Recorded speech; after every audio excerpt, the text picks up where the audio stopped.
les événements? Est-ce que la Bible donne des événements qui sont censés se dérouler donc avant ce fameux règne de 1000 ans? Oui, avant ces fameux règnes de 1000 ans, nous avons d'abord la résurrection des morts, basée sur 1 Thessaloniciens 4, où il est dit, à un signal donné, Ok. à la voix d'un archange, au son de la trompette, les morts en Christ ressusciteront premièrement. Ok. Et nous, les vivants, serons enlevés. Ok. D'abord, il y a la résurrection des morts, et ensuite, il y a l'enlèvement. Ok. Donc résurrection des morts Oui. et ensuite enlèvement. Enlèvement. Ok. Voilà. Et dans la suite, lorsque nous lisons la parole de Dieu, il y a deux événements qui se passent maintenant au ciel. Ok. Donc là, on n'est plus sur la terre, on est au ciel. Oui, l'Église. Il s'agit de L'Église. l'Église. Ah, d'accord. Ouais, ceux-là qui ont accepté Christ comme Seigneur et Sauveur. Nous sommes au ciel. Il y a le tribunal de Christ. Ok. Ce tribunal dont parle 2 Corinthiens 10, 5 et puis 1 Corinthiens 3. Voilà, nous tous nous comparaîtrons devant le tribunal de Christ. Voilà. Et ce tribunal-là, ce n'est pas un lieu de jugement. Ok. C'est un Pourquoi lieu. c'est un tribunal? Oui, c'est un lieu où on viendra, soit nous allons obtenir une récompense, soit nous allons perdre une récompense. Donc on va juger nos œuvres. On ne remettra pas en question notre salut, mais les œuvres que nous avons accomplies après.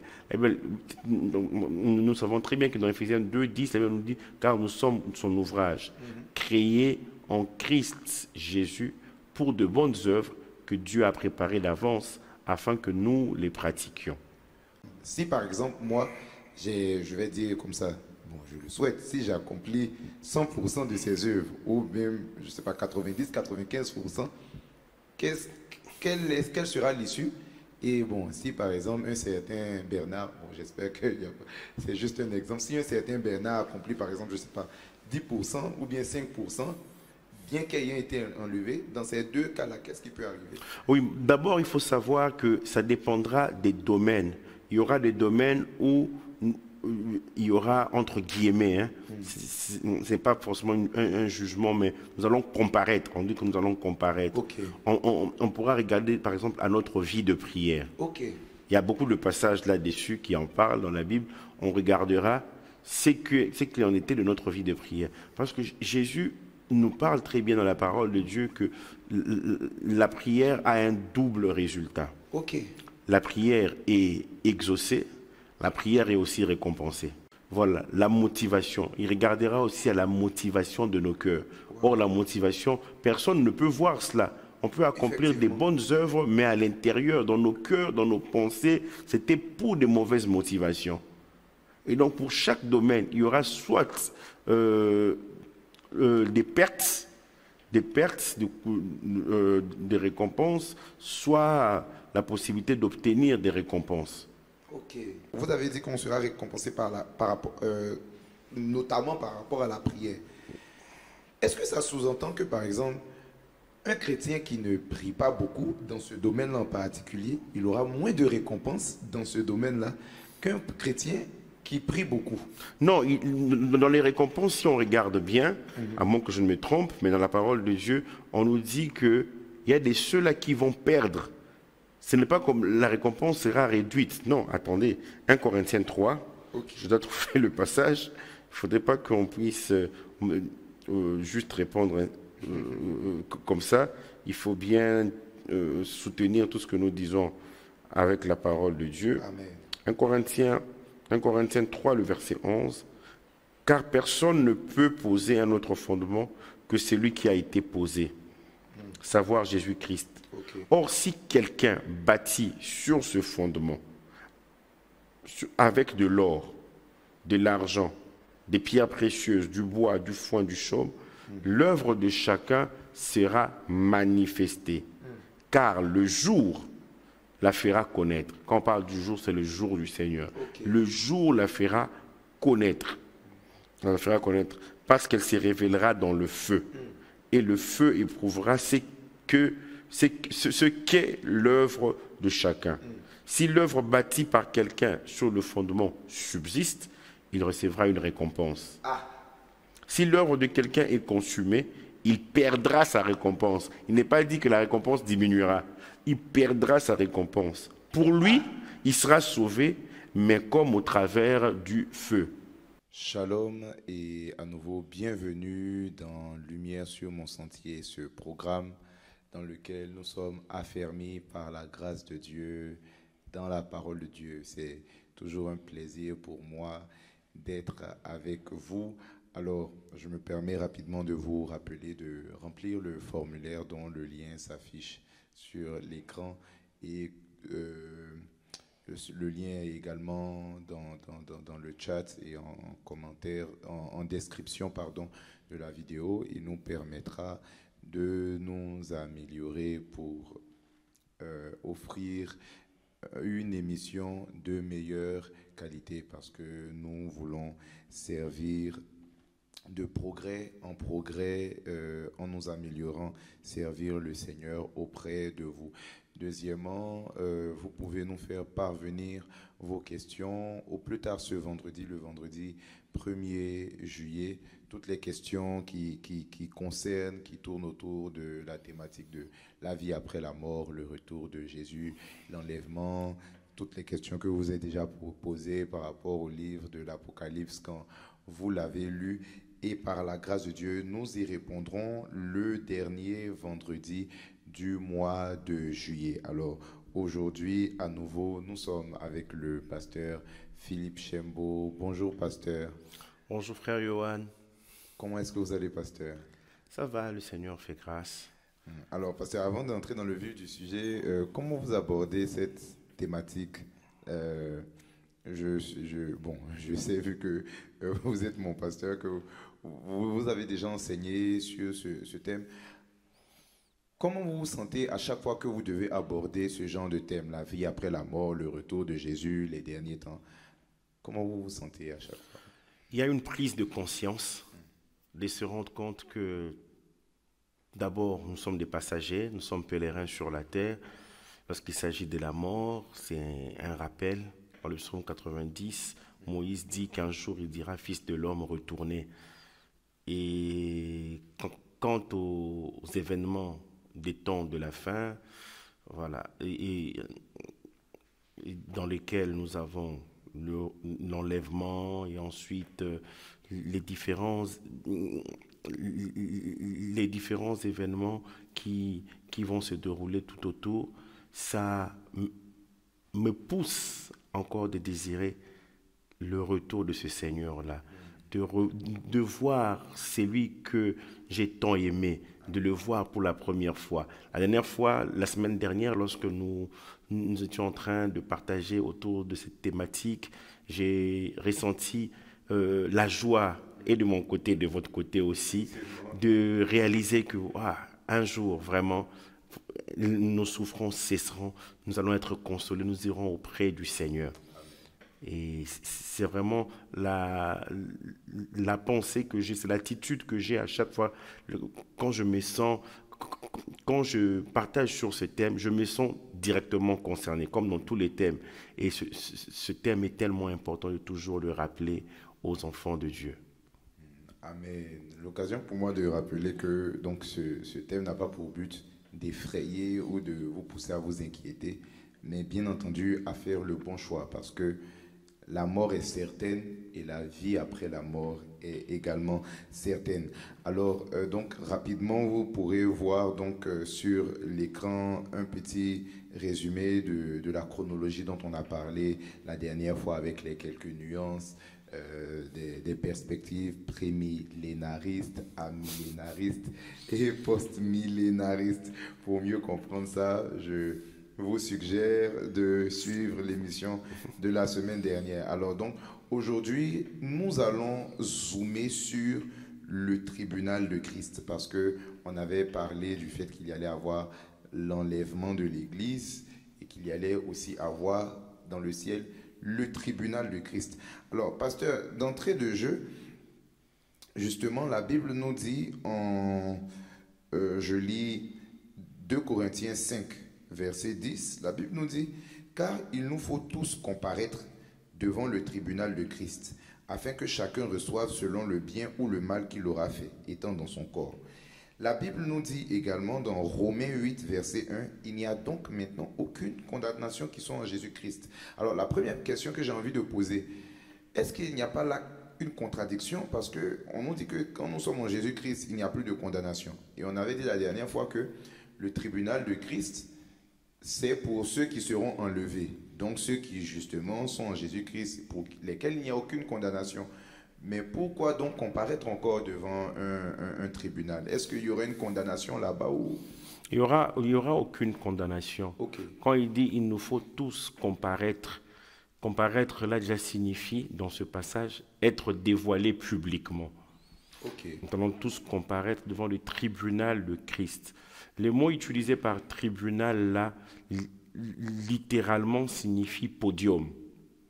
C'est comme lors des Jeux olympiques, c'était la culture déjà à l'époque de l'apôtre Paul, où l'on venait, où on vient encore aujourd'hui par rapport aux Jeux olympiques, sur le podium pour recevoir une médaille. Donc les 3 premiers reçoivent une médaille. Donc le tribunal là vient d'un mot grec, pour ceux qui aiment le grec, sans même l'avoir étudié, c'est bema, B-E-M-A, voilà, qui veut dire podium, un endroit où l'on vient prendre les récompenses. Celui qui a accepté Christ comme Seigneur et Sauveur est passé de la mort à la vie. Christ nous le dit dans Jean 5, il ne vient pas en jugement. Il n'y a donc aucune condamnation pour ceux qui sont en Christ, c'est vrai. L'apôtre Paul ne se contredit pas. Ok.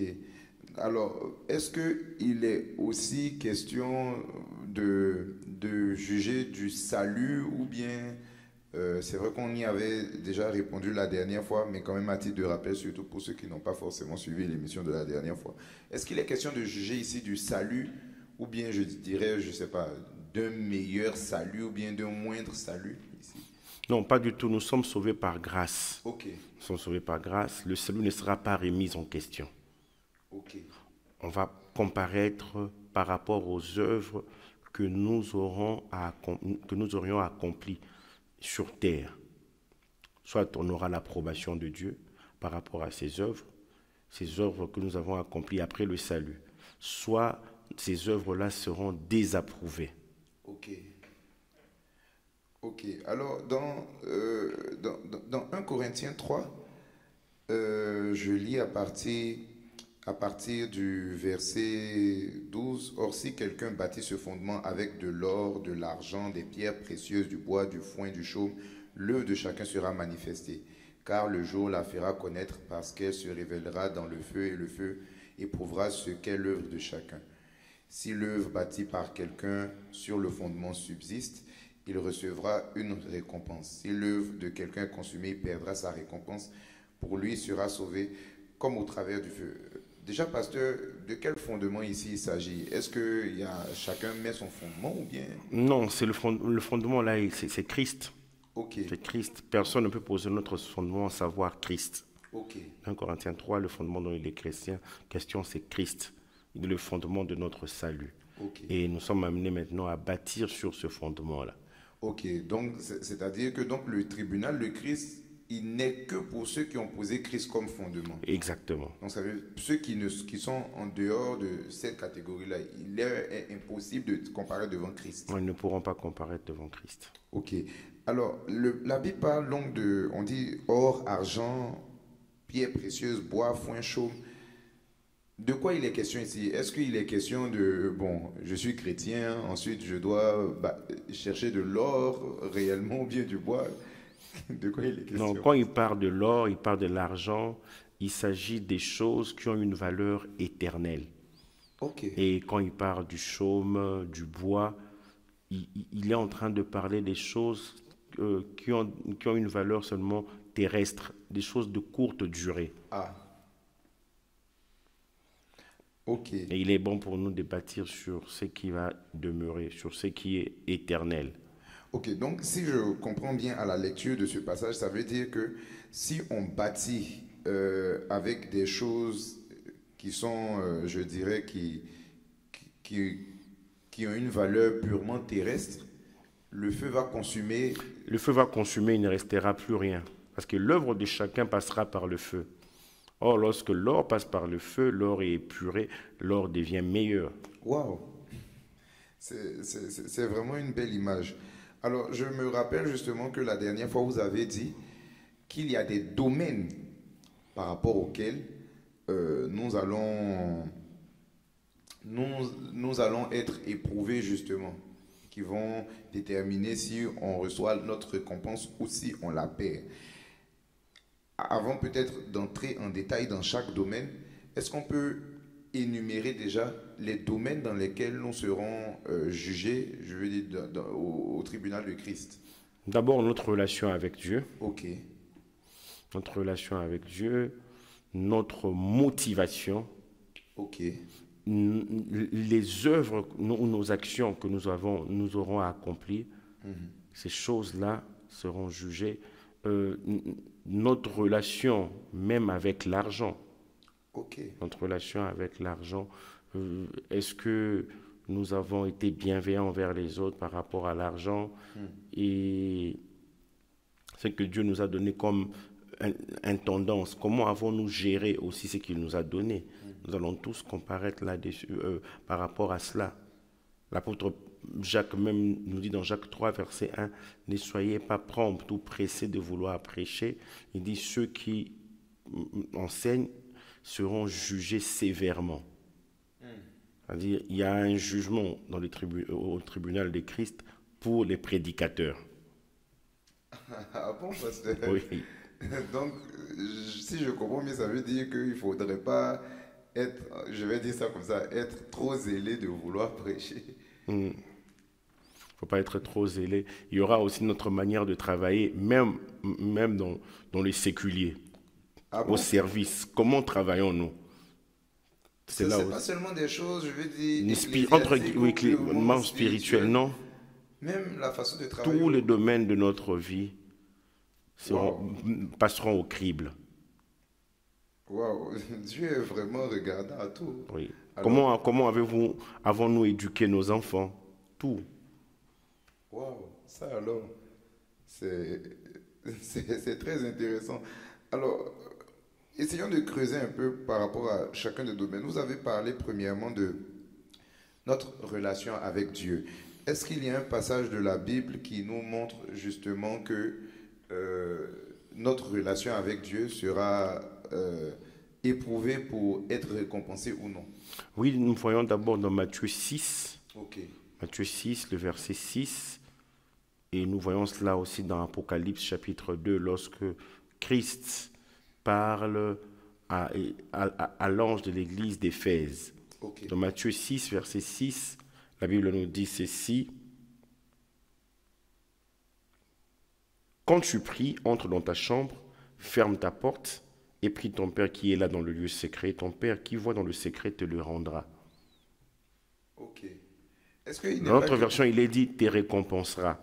Ah, donc il n'est pas question ici de l'exaucement, je veux dire, par rapport à un sujet. Non, il parle d'une récompense. Te le rendra, te récompensera. Okay. Et dans la Bible, nous voyons que Dieu, il exauce les prières, il récompense aussi les prières. Wow. Et là, nous voyons quelqu'un qui entre dans sa chambre, qui est dans une intimité avec le Seigneur.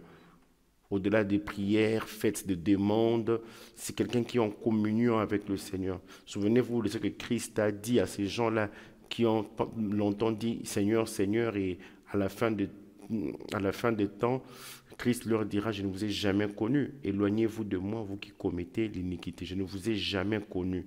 Je n'ai jamais eu une relation personnelle avec vous, une communion avec vous dans la prière, dans les actions que vous meniez au jour le jour. » Wow. Alors, parce que ici, pour essayer de comprendre le texte, on dit quand tu pries, entre dans ta chambre, ferme ta porte. Est-ce que ça veut dire que pour être récompensé, il faut à chaque fois prier dans sa chambre? Non, pas du tout. Quand il parle de fermer sa chambre, il parle de la communion. C'est-à-dire, okay. ferme la porte, ferme la porte à toutes les pensées. Ferme la porte à tout ce qui peut t'assaillir. Vous savez, souvent on veut prier, On a juste le téléphone, c'est en ce moment-là que les gens nous appellent. C'est en ce moment-là qu'on reçoit une notification, on doit répondre à un message électronique, on doit répondre à un SMS.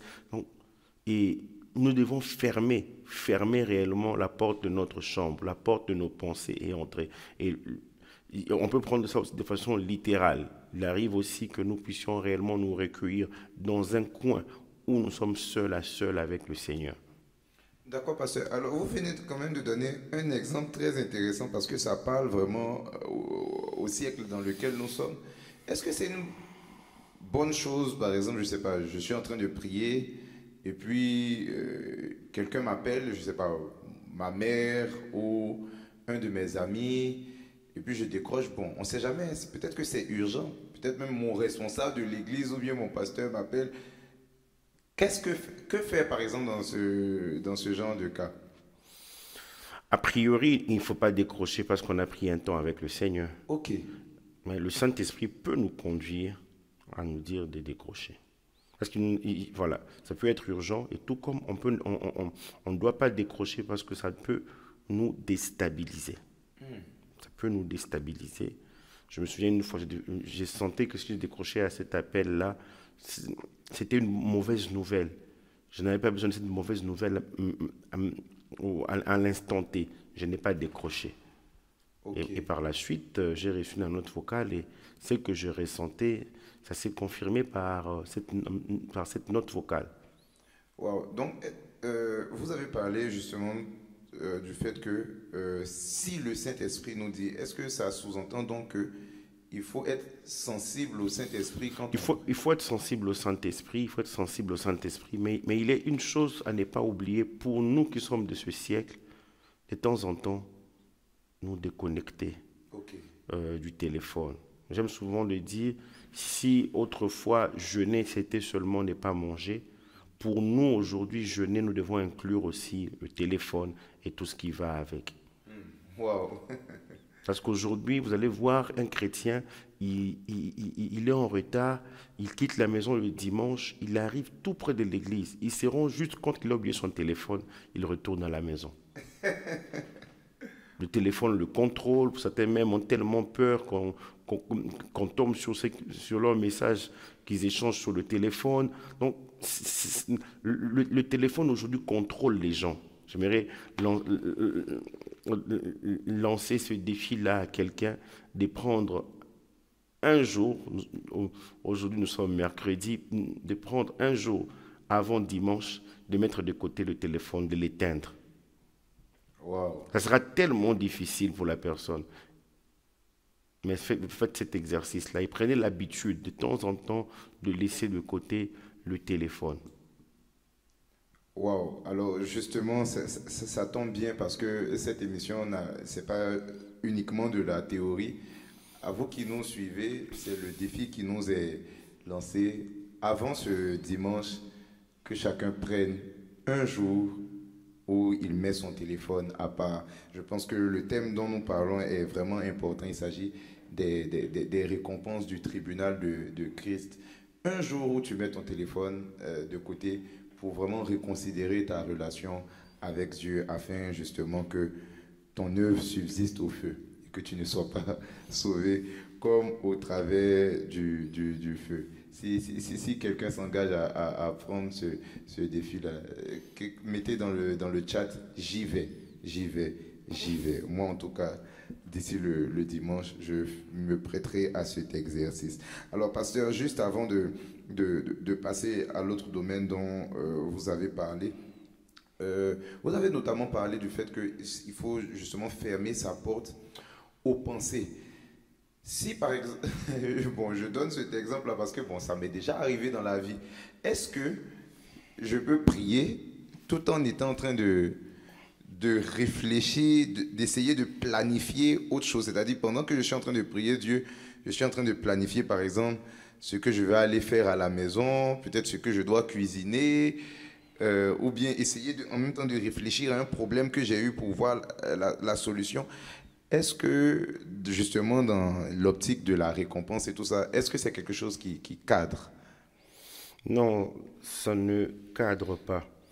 Et Jésus dit, d'abord ceci, mais quand tu pries, entre dans ta chambre, Ok. ferme ta porte et prie ton Père. C'est bizarre.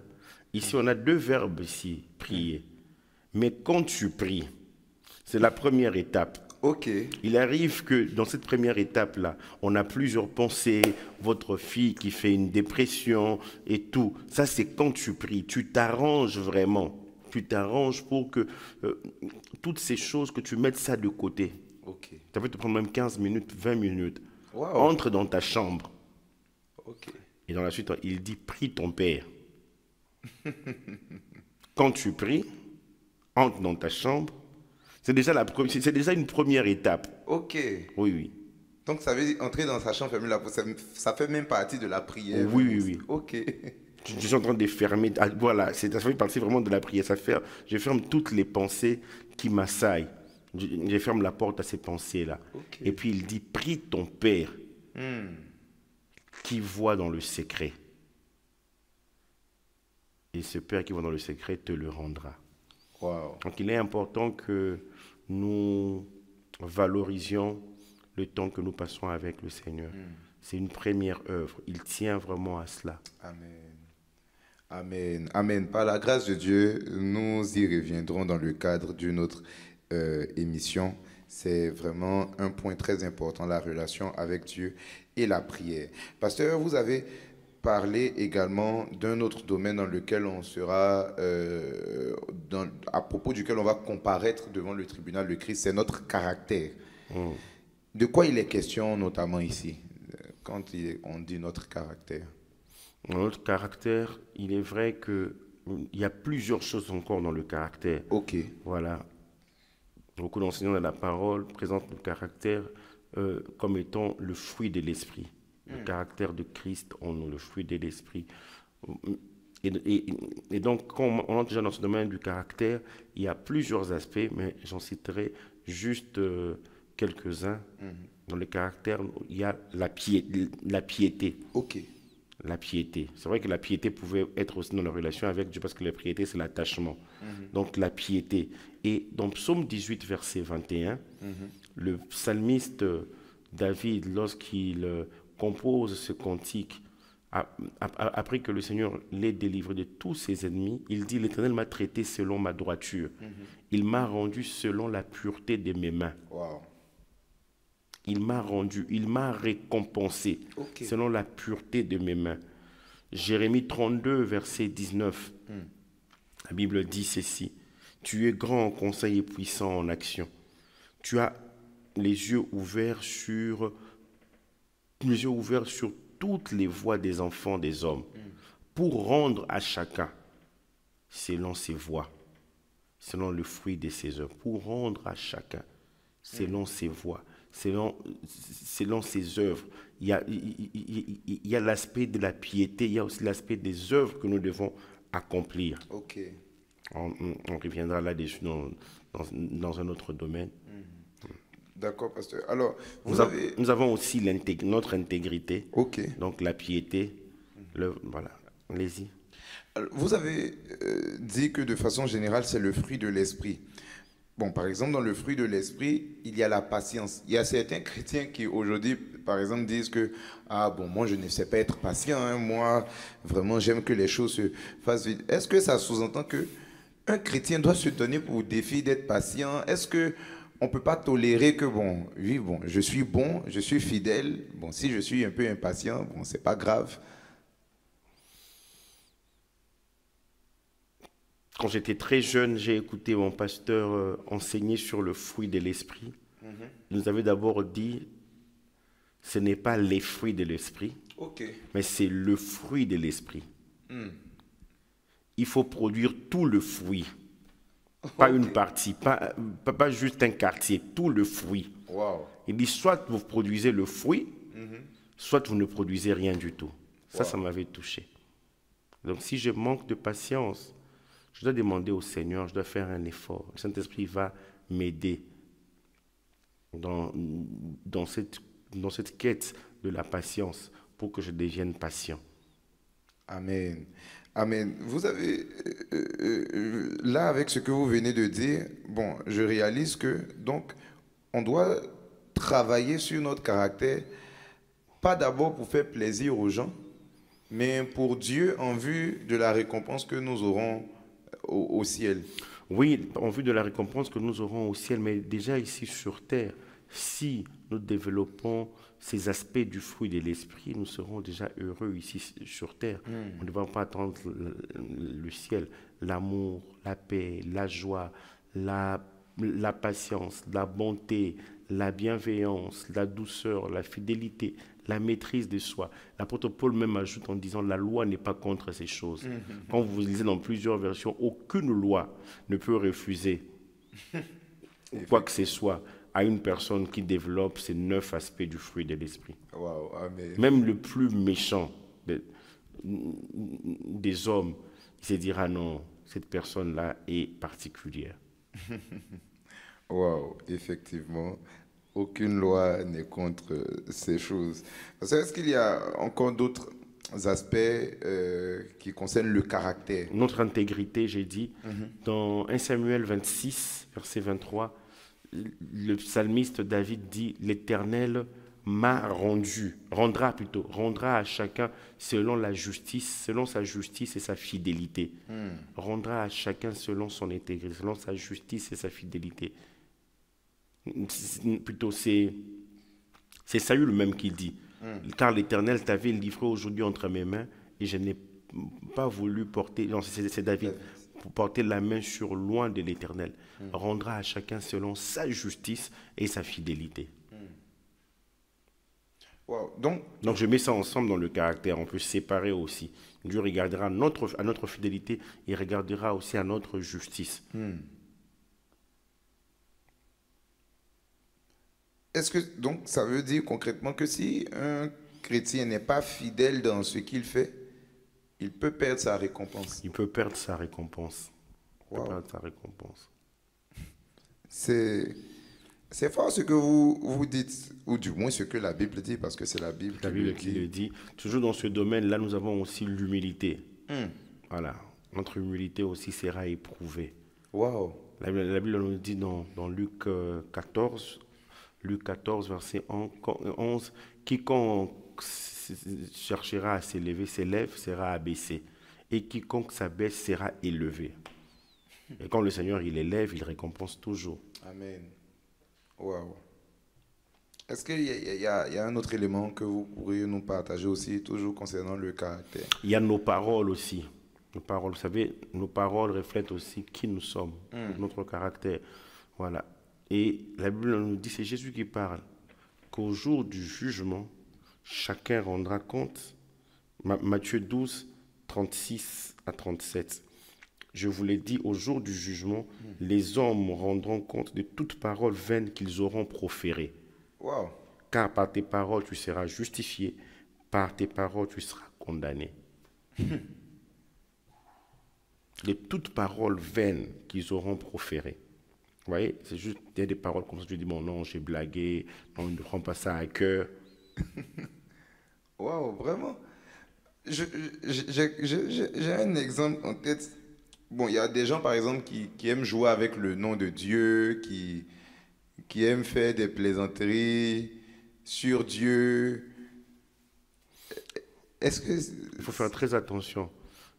Dans l'un des commandements, la Bible dit, tu ne prononceras pas le nom de l'Éternel en vain.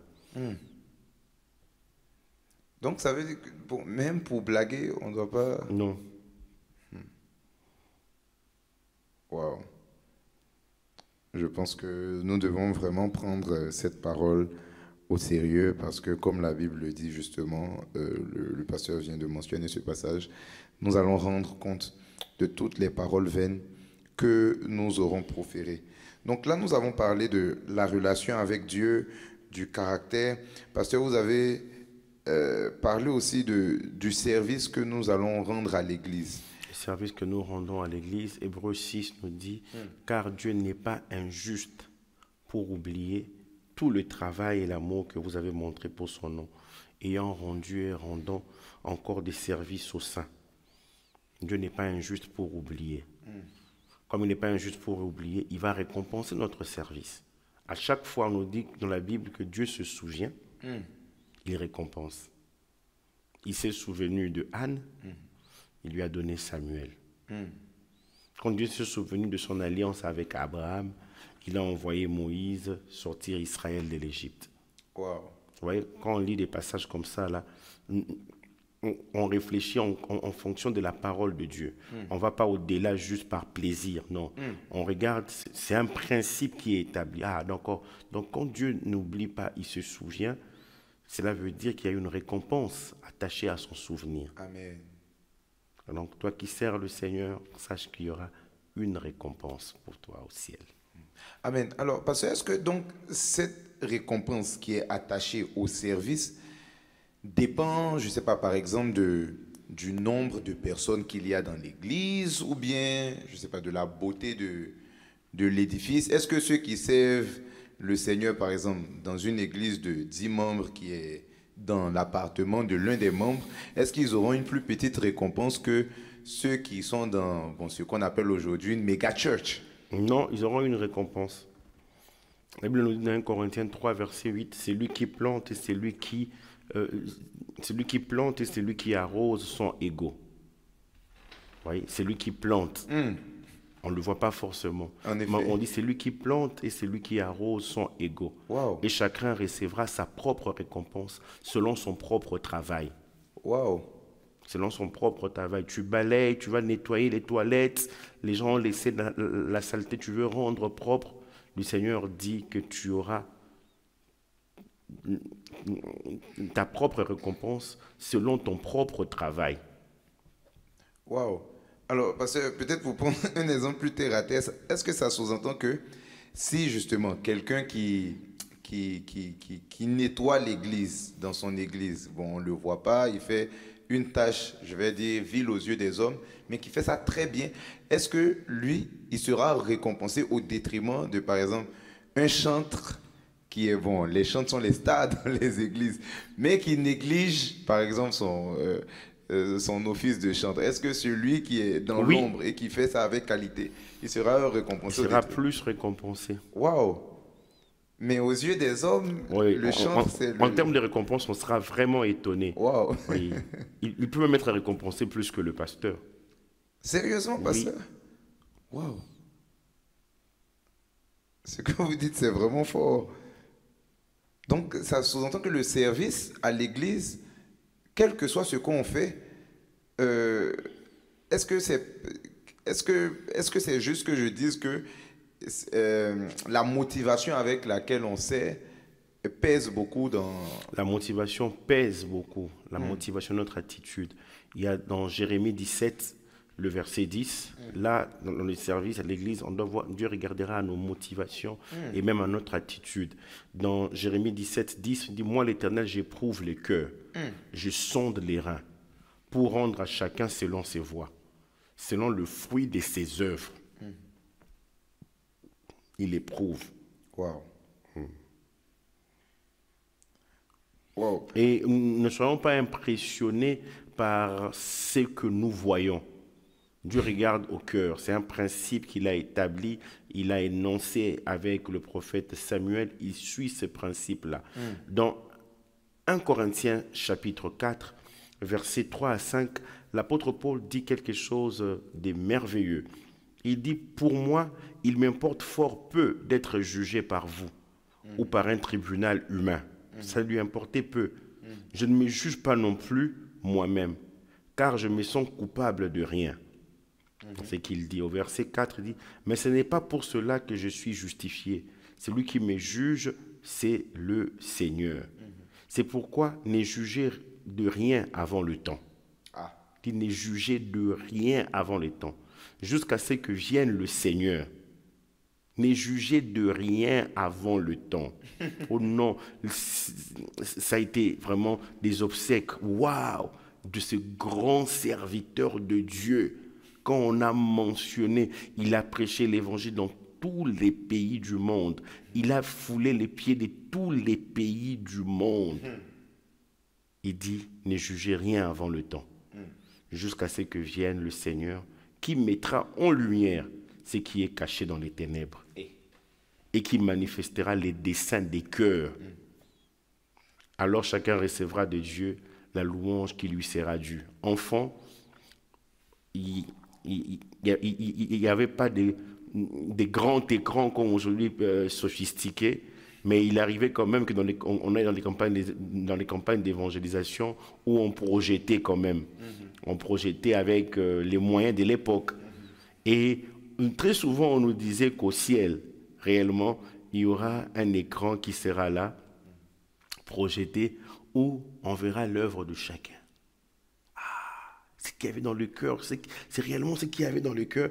Il dit qu'il manifestera les desseins des cœurs, les projets, les intentions des cœurs.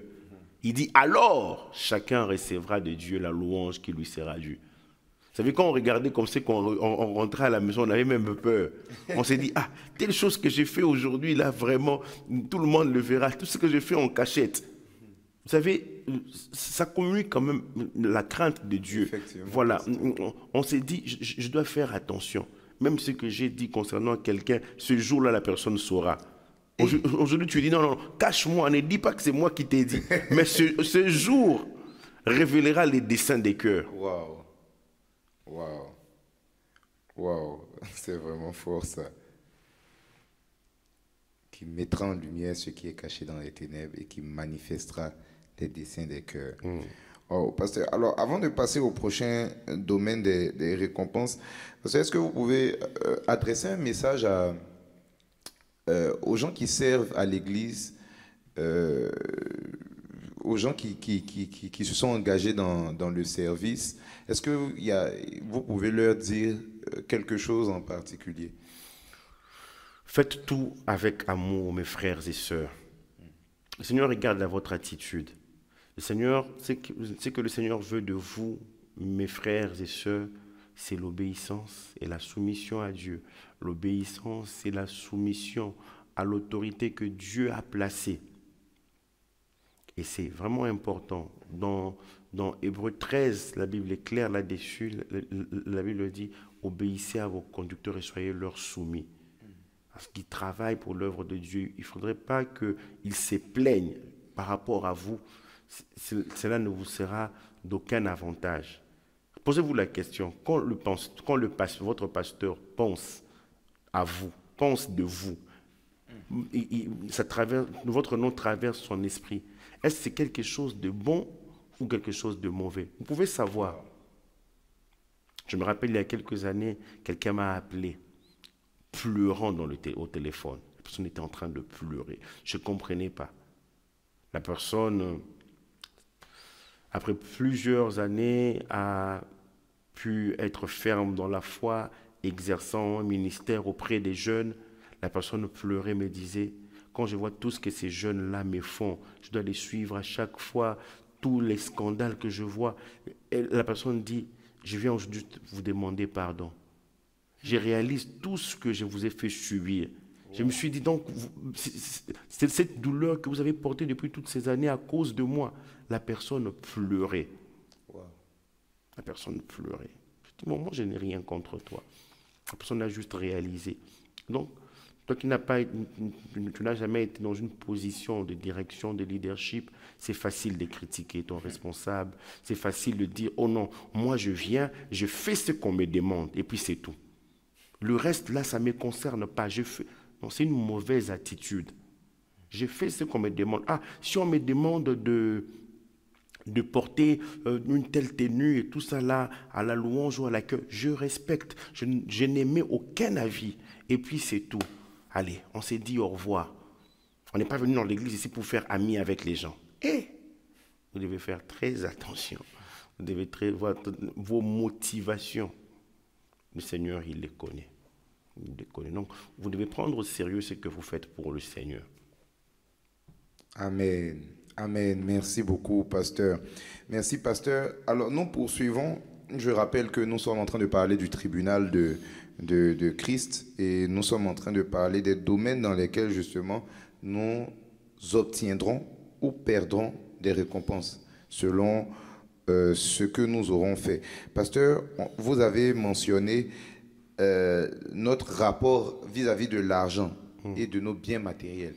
Est-ce que Dieu regarde vraiment à notre façon de gérer l'argent? Oui, Dieu regarde notre façon de gérer l'argent. Et dans la Bible, il a dit au jeune homme riche, hein, vends tout ce que tu as et donne-les aux pauvres et tu auras une récompense au ciel. Tu auras une récompense. Effectivement, pasteur. Il a conduit à aller vraiment très loin. Et Jésus, dans Luc 14, verset 14, il parle de ce récit. Il dit, lorsque tu donnes un festin, invite des pauvres, des estropiés, des boiteux, des aveugles, et tu seras heureux de ceux qui ne peuvent pas te rendre l'appareil, car elle te sera rendue à la résurrection des justes. Waouh, Tout ne s'arrête pas ici. waouh. Nous devons bénir ceux qui ne peuvent nous le rendre. Et Dieu lui-même nous le rendra, nous récompensera à la résurrection des justes. Wow. Donc, parce que ça veut dire que si aujourd'hui j'ai des moyens, bon, ou du moins avec le peu que j'ai, si j'accorde un bienfait à quelqu'un qui ne peut pas me le rendre, Dieu va se souvenir de moi au ciel. Oui. Waouh, c'est aussi simple que ça. La Bible dit même dans Proverbe, c'est celui qui donne aux pauvres prête à Dieu. Waouh. Or, Dieu n'est débiteur de personne. Forcément, il va nous le rendre. Waouh. Et il va nous le rendre selon le rang, selon son rang. Il est Dieu. Ouais. Waouh. C'est vraiment... Ça donne matière quand même à réfléchir, pasteur. Oui. Est-ce que c'est une façon de dire que dans notre façon de gérer l'argent, nous ne devons pas penser qu'à nous ou bien à un intérêt qu'on peut en tirer? Non, nous devons penser à Dieu. Nous devons penser à son royaume. Wow. Parce que qu'en est-il par exemple aussi des dîmes, des offrandes? Est-ce que tout ça, ça rentre en ligne de compte? Oui, ça rentre en ligne de compte. Les aumônes même. Parce que Jésus, lorsqu'il parle des aumônes dans Matthieu 6, 3 à 4, dans Matthieu 6, il parle des aumônes, il parle de la prière, il parle du jeûne. Et dans Matthieu 6, 3 à 4, il dit, mais quand tu fais l'aumône, que ta main gauche ne sache pas ce que tu as fait, ce que fait ta main droite, afin que ton aumône se fasse en secret, et ton Père, qui voit dans le secret, te le rendra. Wow. Mais parce que qu'en est-il donc des... bon, aujourd'hui, nous sommes dans une génération réseaux sociaux. Des gens qui font le bien et puis qui publient partout que, oui, j'ai fait tel don ici, j'ai fait tel don là-bas. Est-ce qu'ils ne sont pas en train, je vais dire ça comme ça, de perdre leur récompense? Non, je ne pense pas qu'ils sont en train de perdre leur récompense. Et tout part du cœur. Ok. Il y a des gens qui le font vraiment pour Dieu, pour nous exciter aux bonnes œuvres, Ok. nous dit Hébreux 10. Voilà, veillez les uns sur les autres et pour nous exciter à l'amour et aux bonnes œuvres. Ok. Donc, exciter les gens, inciter les gens aux bonnes œuvres. Mais si nous le faisons pour que nous puissions être vus des hommes, nous aurons notre récompense de la part des hommes. C'est ce que Jésus dit. C'est ça pour la prière, pour l'aumône. Tout acte que nous allons poser, nous allons avoir des récompenses. Mais de la part de qui? C'est ça la question. Si c'est de la part de Dieu, nous aurons notre récompense. Il peut nous récompenser ici, il nous récompensera encore plus au tribunal de Christ. Si c'est de la part des hommes, tu as déjà eu ta récompense ici. Donc au ciel, ça ne compte pas. Ah, vraiment? Donc ça veut dire que si je le faisais, par exemple, pour que mon frère Godwin soit impressionné, et qu'il est impressionné, c'est tout. C'est cette impression-là qui est ta récompense. C'est trop peu, pasteur. C'est trop peu. Waouh! Ça donne vraiment matière à reconsidérer nos motivations quand nous agissons. Pasteur, nous sommes toujours en train de parler des finances, des biens matériels. Est-ce qu'il y a autre chose qu'on peut faire pour avoir une récompense dans ce domaine-là en particulier? Honorer les enfants. Honorer les enfants, pasteur. Honorer les enfants. Waouh! Honorer les enfants. Et dans Matthieu 10, 42 à 44, Jésus en parle, 40 à 42, et il parle d'abord des récompenses. Si on reçoit un juste en sa qualité de juste, Voilà, nous recevrons la récompense du juste. Ok. C'est lui qui reçoit le prophète en qualité de prophète, recevra aussi la récompense du prophète. Comme pour dire, le juste a en lui une récompense, Ok. le prophète a en lui aussi une récompense. Ok. Et au verset 42, maintenant, il dit, et quiconque donnera seulement, il réduit même, quiconque donnera seulement un verre d'eau froide à l'un de ses petits, parce qu'il est mon disciple, je vous l'ai dit en vérité, il ne perdra point sa récompense. Wow. Dans d'autres évangiles, même on dit que sa récompense viendra de Dieu.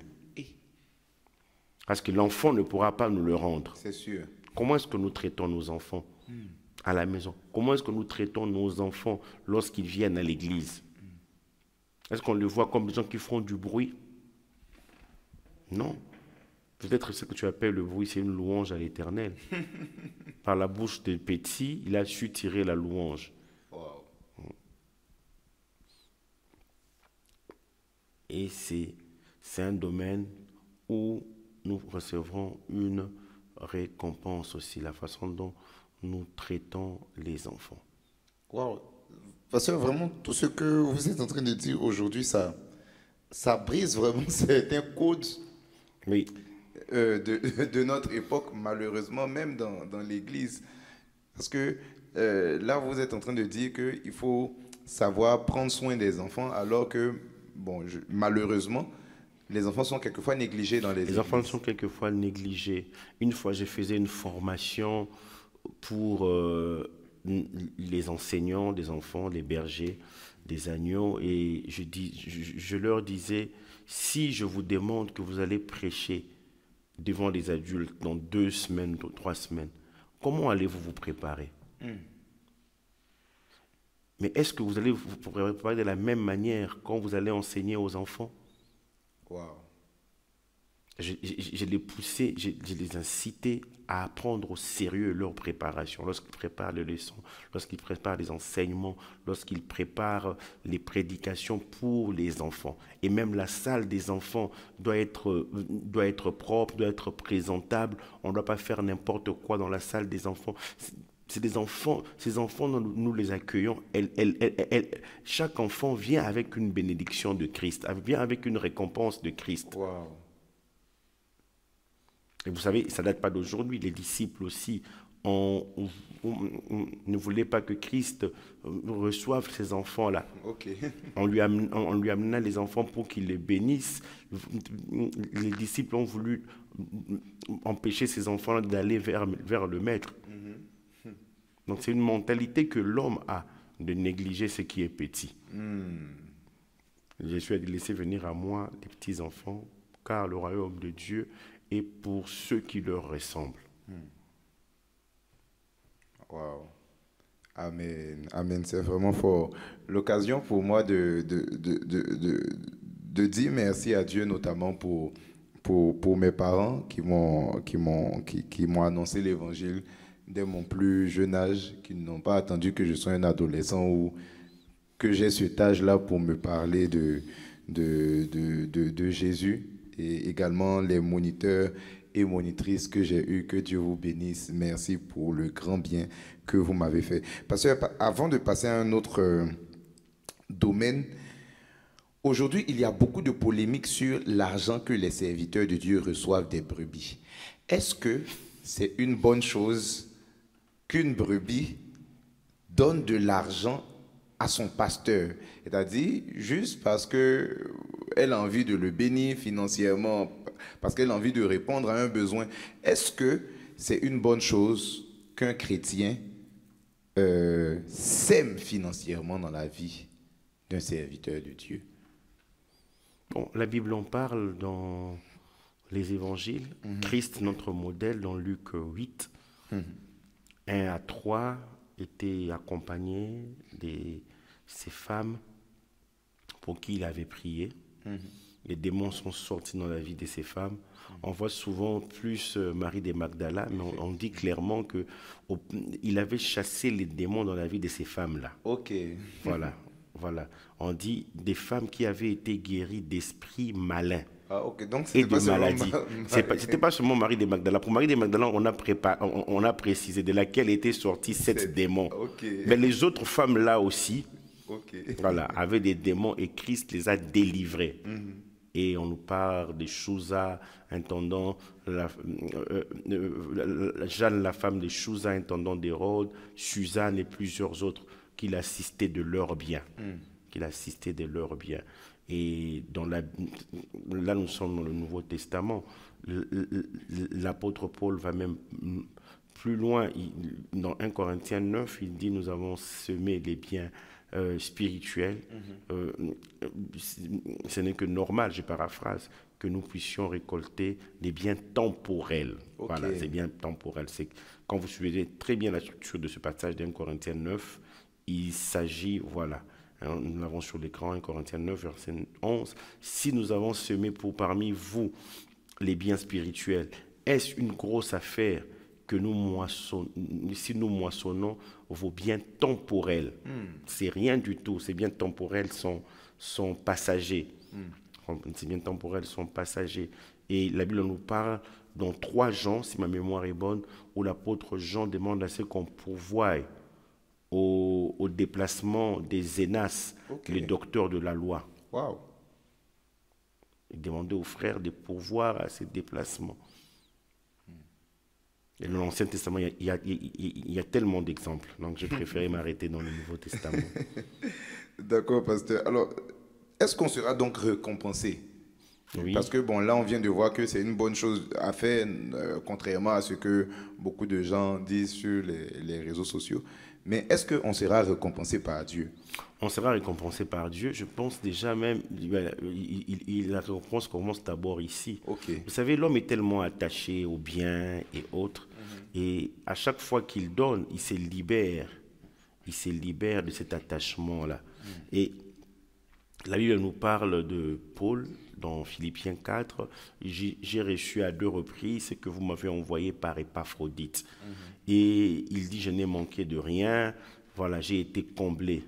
Mais il dit en même temps que j'ai appris à être content dans l'état où je me trouve. Je sais vivre dans l'abondance, je sais vivre aussi dans le manque. Je plutôt par celui qui me fortifie. Et il dit, il a reçu ses offrandes comme un parfum de bonne odeur à 2 reprises. Et puis il dit, et mon Dieu pourvoira à tous vos besoins selon sa richesse, avec gloire en Jésus-Christ. Wow. Avec gloire en Jésus-Christ. Wow. Amen. Amen. Donc, je fais rapidement un récapitulatif. On a parlé de la relation avec Dieu, qui sera l'un des domaines à propos desquels on va comparaître devant Christ. On a parlé du caractère, on a parlé du service à l'Église, on a parlé de la gestion de nos richesses, justement. Pasteur, alors, vous avez énuméré plusieurs points. Je pense que, compte tenu du temps, on va reverser certains points pour la semaine prochaine. Néanmoins, j'aimerais qu'on aborde le point du travail dans le séculier. Parce que vous avez parlé justement du fait que ce sera l'un des points par rapport auxquels on va comparer devant Christ. Oui, la Bible donne 2 passages là-dessus. Éphésiens, chapitre 6, chapitre 5, Éphésiens chapitre 5, non, chapitre 6, parce que 5, ça finit avec le mariage, mariez, aimez vos femmes. Éphésiens chapitre 6, aussi dans Colossiens. Nous pouvons trouver ces 2 passages-là. Colossiens 3, versets 23 à 25. Quel que soit, je lis dans la version français courant, quel que soit votre travail, faites-le de tout votre cœur, comme pour le Seigneur et non pour les hommes. Versets 24 à 25. Rappelez-vous que le Seigneur vous récompensera. Vous recevrez les biens qu'il réserve aux siens. Car le véritable maître que vous servez, c'est le Christ.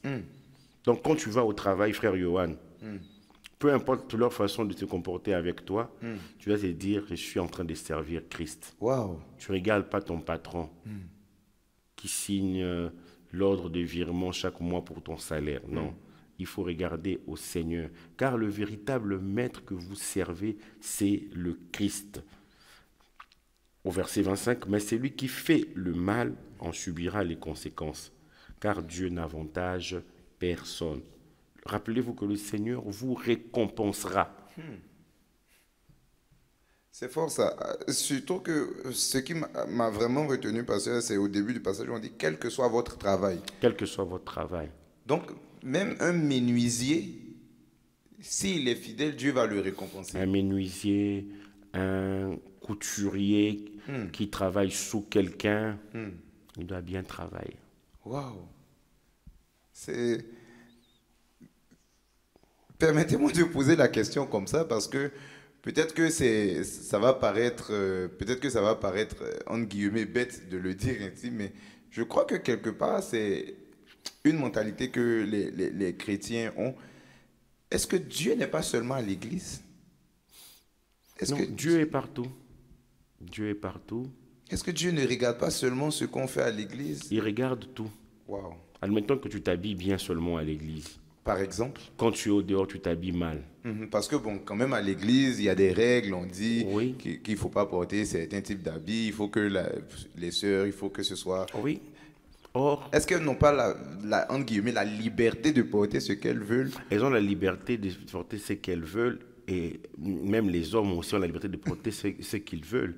Mais ne faites pas de votre liberté une occasion pour vivre selon la chair. Ok. La Bible le dit clairement.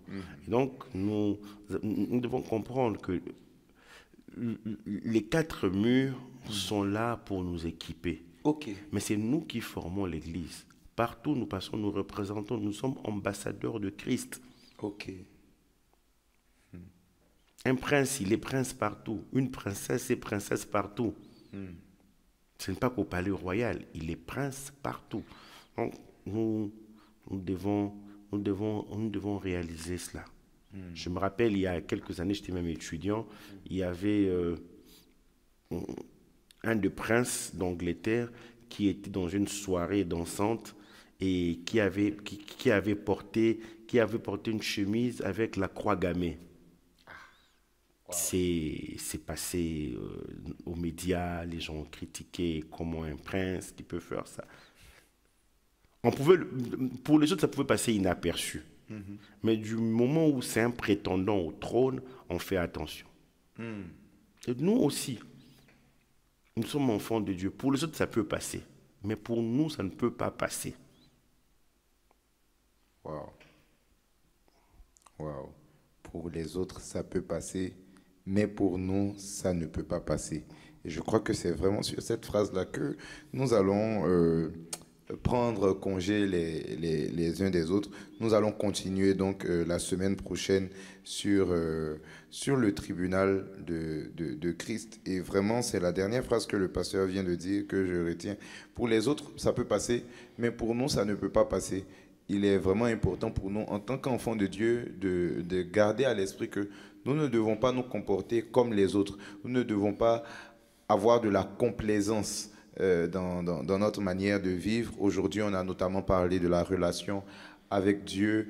Nous avons parlé du service à l'Église. Nous avons parlé du rapport avec l'argent, la gestion des finances. On a parlé même de la manière de travailler dans le séculier. Et on a aussi parlé de notre caractère. Nous devons vraiment être sérieux dans ces choses et assurément, lorsque nous comparaîtrons devant Jésus-Christ, notre œuvre subsistera à l'épreuve du feu. Merci beaucoup, pasteur, pour vos éclaircissements. Merci à vous, je vous en prie, pour ce bon moment que nous avons passé ensemble. Amen. Que le Seigneur vous bénisse donc. Alors, je me permets de vous rappeler le challenge. Le pasteur l'a si bien lancé.